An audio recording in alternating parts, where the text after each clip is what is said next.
पिछली क्लासेस में हमने जाना था कि आपभाव सिद्धांत क्या होता है, और आपभाव सिद्धांत में हमने जाना था कि सबसे पहले जो निम्न ऊर्जा वाले कक्षक हैं वो पहले भरे जाते हैं, उसके बाद में उच्च ऊर्जा वाले कक्षक भरे जाएंगे। और यदि हम कक्षकों की बात करें तो उसकी ऊर्जा को हम किससे बता सकते हैं, यहाँ पे n+l नियम से। तो आइए स्टार्ट करते हैं n+l रूल। अच्छा जी, n+l किससे संबंधित है? तो आप बोलेंगे कि सर n जो है ना वो हमने थोड़े दिन पहले पढ़ा था कि थोड़ी क्लासेस पहले कि n जो होता है वो क्या होता है भाई मेरे, एक क्वांटम संख्या है। वो कौन सी है भाई मेरे, प्रमुख क्वांटम संख्या। अच्छा, l कौन सी क्वांटम संख्या है? तो आप बोलेंगे सर द्विगंशीय क्वांटम संख्या। यानी कि बात करें हम तो हमने देखा था कि एनर्जी जो होती है वो किसके डायरेक्टली प्रोपोर्शनल होती है, तो आप बोलेंगे सर n+l के। यानी कि ऐसा बोला जा सकता है क्या कि सर n+l का मान यदि कम है तो वहाँ पे कम ऊर्जा वाले कक्षक होंगे, और n+l का मान यदि ज़्यादा है तो वहाँ पे ज़्यादा ऊर्जा वाले कक्षक होंगे। लेकिन एक सवाल आपके दिमाग में आएगा कि सर आपने जब पाउली का अपवर्जन सिद्धांत पढ़ाया था तो वहाँ पे बताया था कि n+l की जो वैल्यू है, यानी कि 4 क्वांटम संख्याओं की जो वैल्यू है वो समान नहीं हो सकती है, लेकिन 3 की तो हो सकती है।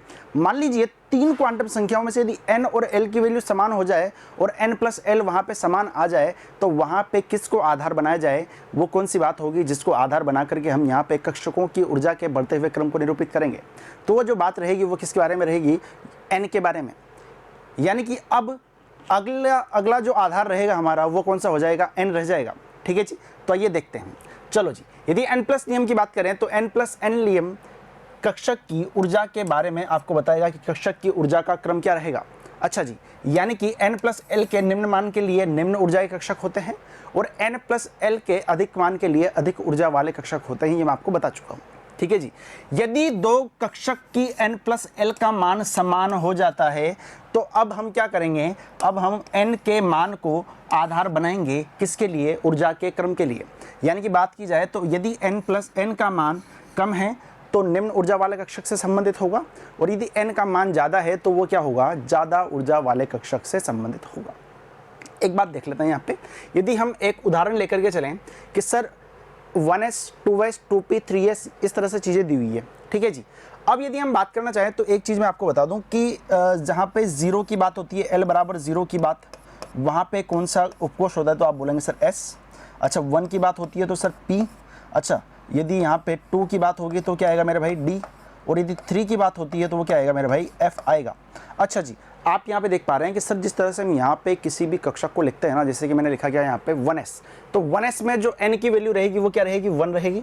अच्छा, इसमें n की वैल्यू ये रहेगी, यानी कि जो अल्फ़ाबेट है उसके पहले जो यहाँ पे एक संख्या दी हुई है, एक डिजिट दिया हुआ है, वो किसको रिप्रेजेंट करता है, वो किसी भी प्रमुख क्वांटम संख्या को रिप्रेजेंट करेगा, यानी कि n के मान को रिप्रेजेंट करेगा। अच्छा जी, और सर जो यहाँ पे s p d f है वो मैं आपको बता चुका हूँ कि ये वाले इसके मान रहेंगे।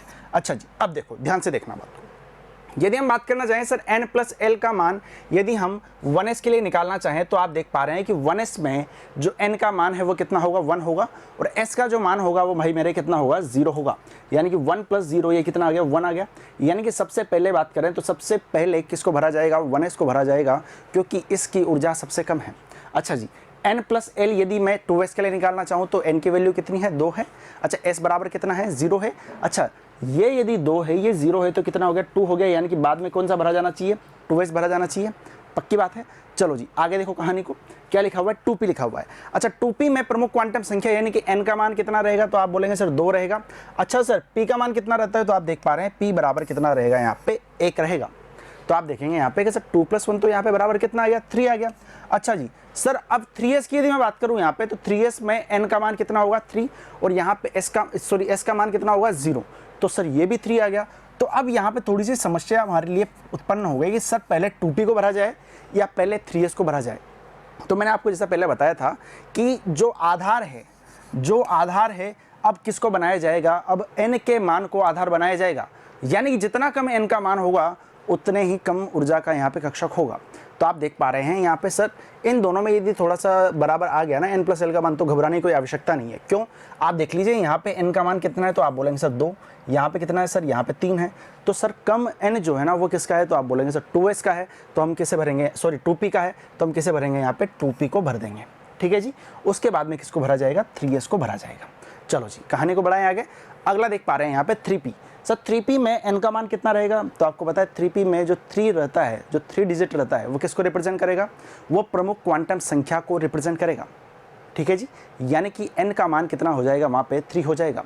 अच्छा जी सर 3 हो गया। अच्छा s की यदि हम बात करें तो s बराबर तो आपका 0 ही रहने वाला है, जैसा कि मैंने इधर पूरा का पूरा लिख दिया है। ठीक है जी, तो ये कितना आएगा, सॉरी 3s का तो हमने कर ही लिया था, इसकी बात कर रहे हैं p की। p का कितना हो जाएगा 1, तो ये कितना आ जाएगा यहाँ पे सर 4 आ जाएगा। ठीक है जी। सर 3d की हम बात करें तो 3d में सर प्रमुख क्वांटम संख्या 3 रहेगी। अच्छा d का मान 2 रहेगा और ये कितना आ गया 5 आ गया। चलो जी आगे हम बढ़े यहाँ पे सर 4s में हम देख पा रहे हैं कि प्रमुख क्वांटम संख्या 4 और s बराबर 0 और ये कितना आ गया 4। अब सर यहाँ पे थोड़ी सी बात कंफ्यूज में आ गई, क्या कि सर n प्लस l का जो मान है ना वो 3p में और 4s में क्या आ गया, समान आ गया। तो घबराने की कोई आवश्यकता है क्या, बिल्कुल भी नहीं है। आप अब आधार किसको बनाएंगे, अब आप आधार n के मान को बनाएंगे।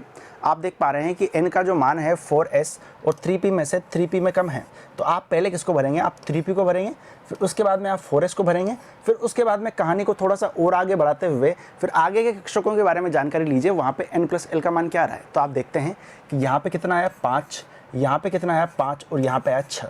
अब 3 बातें और आ गई, कहाँ पे कि सर यहाँ भी 5 है और यहाँ भी 5 है, 3 जगह पे 5 आ गया। तो आप देखिए सबसे पहले कि n का मान किसके लिए कम है, तो आप देखेंगे कि सर इसके लिए कम है, फिर उससे ज़्यादा इसके लिए है, फिर उसके ज़्यादा इसके लिए। यानी कि पहले 3d भरा जाएगा, फिर 4p भरा जाएगा, फिर 5s भरा जाएगा और सबसे अंतिम हम बात करें तो वो कौन सा भरा जाएगा, 4d भरा जाएगा, क्योंकि उसकी ऊर्जा का मान इन सब से, जो ये यहाँ पे लिखे हुए कक्षक, इनसे ज़्यादा रहेगा। क्या इतनी बात आती है क्या समझ में, पक्की बात है। तो जो हम ऊर्जा का क्रम निकालते हैं वो किस प्रकार से निकालते हैं, n प्लस एल के मान के आधार पे। तो आपको फिर से एक बार रिवाइज करा दूं कि n प्लस एल रूल क्या होता है, एक बार फिर से जुड़ जाइए मेरे साथ में। n प्लस एल रूल की हम बात करें तो n प्लस एल रूल ऊर्जा के क्रम के बारे में बताएगा। जितना कम n प्लस एल का मान होगा उतनी कम ऊर्जा का कक्षक होगा और वही सबसे पहले भरा जाएगा। और यदि किसी केस में n प्लस एल का मान समान आ जाता है तो वहाँ पे किसको आधार बनाया जाएगा। अब जो आधार बनाया जाएगा वो किसको बनाया जाएगा मेरे भाई, n के मान को आधार बनाया जाएगा। n का मान जितना कम कक्षक की ऊर्जा का मान भी उतना ही कम होगा। पक्की बात है, आई बात समझ में। तो ये सब था किसके बारे में, n प्लस एल नियम के बारे में। अगली हम बात करेंगे किसी और सिद्धांत के बारे में, कोई और सिद्धांत जिसको इलेक्ट्रॉनिक विन्यास को लिखने में थोड़ी सी आसानी रहेगी। ठीक है जी। अब हम जो क्रम बढ़ा रहे हैं आगे वो सीधा का सीधा हमारा टारगेट क्या रहेगा, इलेक्ट्रॉनिक विन्यास लिखना। इलेक्ट्रॉनिक विन्यास लिखने के बाद में हम समझ जाएंगे कि वर्ग और आवृत्त में हम उनको किस तरह से डिवाइड कर सकते हैं और किस तरह से परमाणुओं की पहचान की जा सकती है। तो जुड़े रहिए मिशन ज्ञान के साथ में। धन्यवाद।